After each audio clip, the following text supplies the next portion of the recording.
one didn't see the native subject matter of this, you can really see across here that he's playing with some of the ideas of like 1970s abstraction and geometry. At the Fred Jones Jr. Museum of Art, Heather Ahtone is an associate curator of Native American and non-Western art. This means that I curate our very rich Native American art collection, which is largely a contemporary collection. The collection on this day includes an exhibit that features the work of Native artists expressing a traditional dance.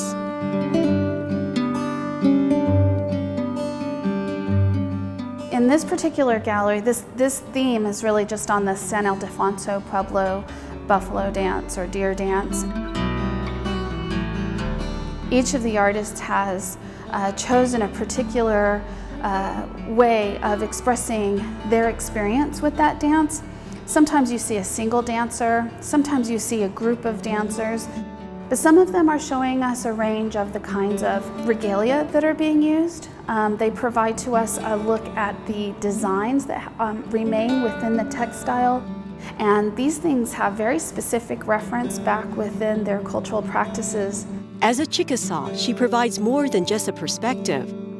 She approaches her work with respect for the piece, the artist, and the tribal community. There are not many of us who are Native Americans serving as curators in non-tribal and non-federal institutions, and so it's incumbent on us to not forget our ties to our community. I feel a great sense of responsibility. I think it's really important for people to understand that one of the unique experiences that comes with being a Chickasaw curator, but any Native American curator, is that we recognize that there is an accountability back to the tribal communities that others who are not necessarily tribally engaged may not feel.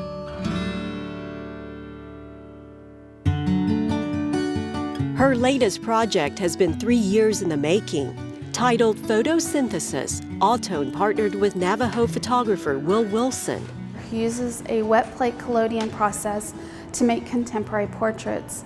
So a lot of people, and I'll have to admit, I didn't know what a wet plate collodion process was, but it is an antiquated photographic system wherein he takes a piece of metal and he pours emulsion over it and exposes it through a lens and takes a portrait that is literally reversed on that tin, and then he processes that tin.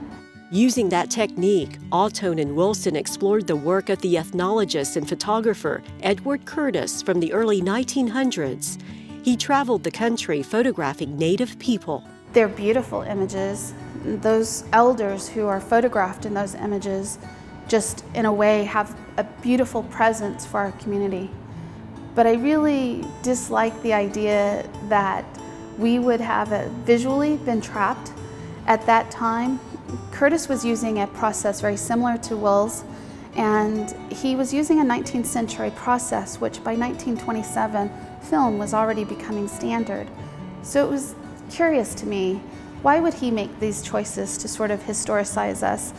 And so Will and I decided we wanted to retrace that. We photographed descendants of those communities. Some of them are the actual blood descendants of the people that Curtis photographed, and that was our original intent. Ahtone made a discovery. Some of Curtis's photographs did not accurately portray the tribes. Ahtone and Wilson made it a priority to do so in their work. And so we wanted to break down that idea of the historicized present and also to give voice to the tribes and how they wanted to be represented.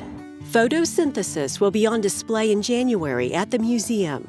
Ahtone says her work is fulfilling, especially when she's able to provide a window into Native American art. What has been written about Native American art, it's really just such a small amount, and that there is this great chasm, as big as the Grand Canyon, of things that are still yet to be written, still yet to be explored. And what I see is that I'm, with every small installation, with every publication, I'm throwing a pebble in that canyon. And it may not be the most important canyon, or it may not be the most important pebble, but it's the small contribution that I can contribute.